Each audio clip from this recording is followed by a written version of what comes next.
she quoted these two Bible verses that I hadn't really heard before as evidence of the Mormon belief in polytheism and that we will become gods after death. The verses are Psalm 82:6. And again, when Jesus quotes it in John 10:31 through 33. Basically, Jesus is talking to some Jews, and they, criticize him for saying he's God, and he says, "Is it not written in your law? I have said you are gods." Mm-hmm. Sorry, I have toddlers in the background. That's good. It's better to have toddlers in the background than not to have toddlers in the background. Yeah, it is. So the first thing to do, since we're dealing with an Old Testament text here that's then used in a New Testament text, which then needs to be related to Christian theology, is start with the original. Figure out what the original text means, then we can look at how it's used in the New Testament, and then we can figure out how it relates to theology. What we don't want to do is take a modern theology and read it backwards onto the text. That's eisegesis rather than exegesis. So, in this case, we just starting with Psalm 82.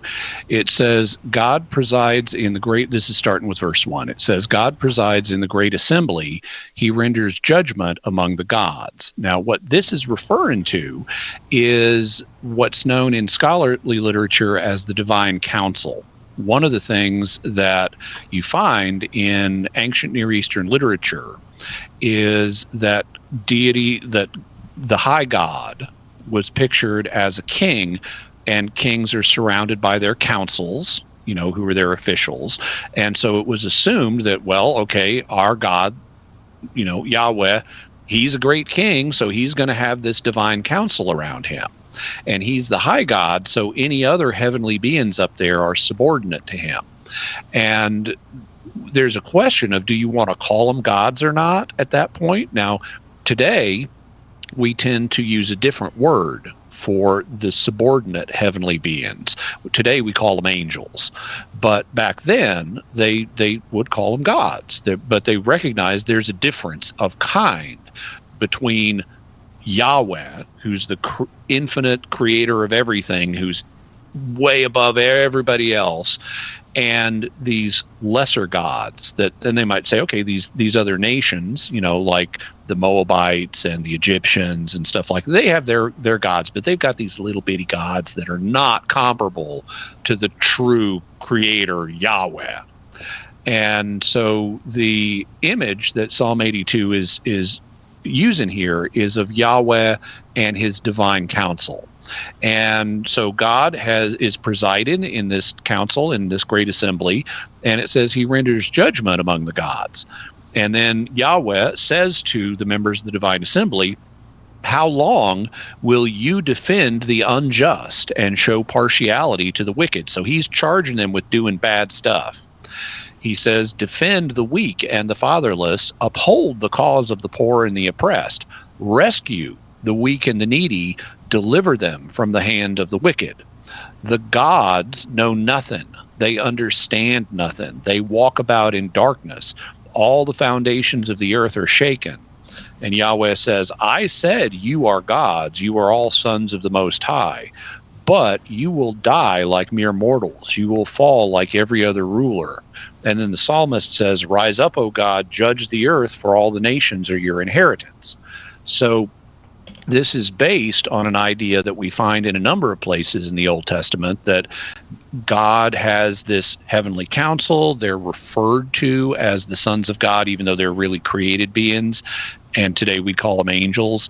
And he put them in charge of the other nations, but they've done bad stuff. Among other things, they've encouraged the people subject to them to worship them instead of the Creator.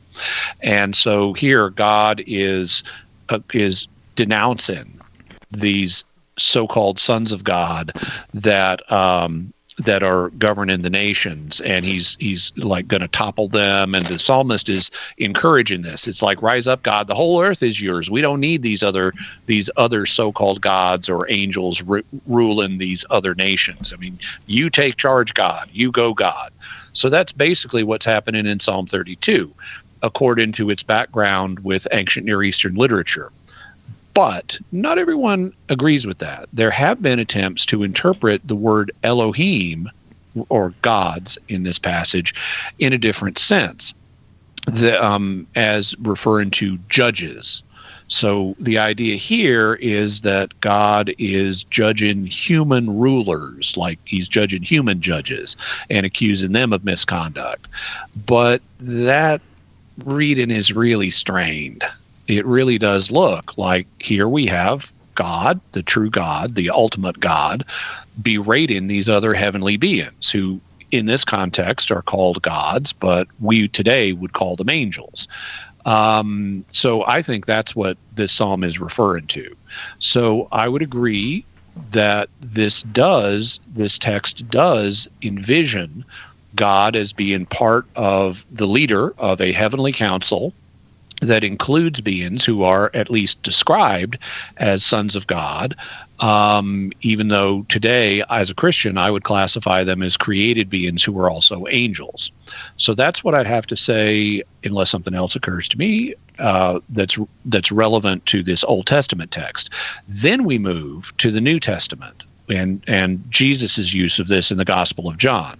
Now, as you point out, Jesus's critics have been objecting to him on the grounds that he makes himself equal with God, and he then cites Psalm 82, where where Yahweh is depicted as saying to the members of the council, "You are gods," and Jesus says something very interesting. He says, "If therefore those to whom the word of God came can be called gods, then why are you objecting to me doing that?" Now, it's interesting. I find that it's interesting that he uses the phrase "those to whom the word of God came," and that fits with Psalm 82 because Yahweh himself is talking to the member of the divine council when he says, "You're all gods. You're all sons of the Most High." So he's talking to them. So the word of God came to them. And so whatever else is the case about these beings that are being addressed in Psalm 82, they are those to whom the word of God came. God was talking to them.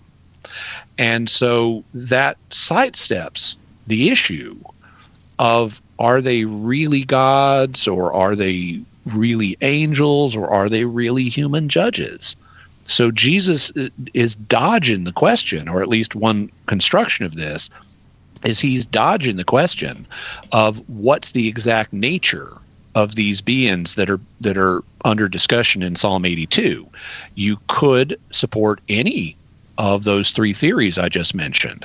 And so Jesus seems to be sidestepping that question and just saying, hey, look, the Old Testament calls people besides Yahweh God, so that can happen, so you shouldn't automatically be condemning me for making myself equal to God. And he's using this passage as what you might call a squelch to shut up his opponents by giving them a conundrum that they don't know how to solve, because it's undeniable the people in this psalm get called gods, and they are those to whom the word of God came. So I think that's what Jesus is doing in John's gospel with this passage. Now, how do we relate this to theology, to later theology? Well, Mormons have proposed that humans and God and angels are all the same species, and that it's possible for humans and angels to ultimately become gods of their own planets. But there's nothing in the text that says that. That is not in Psalm 82. That is not in John's Gospel. Neither of the passages that we've talked about have said humans can progress to become gods of the same type that the Creator is. So that's something that they're reading into the text. They're not getting it out of the text.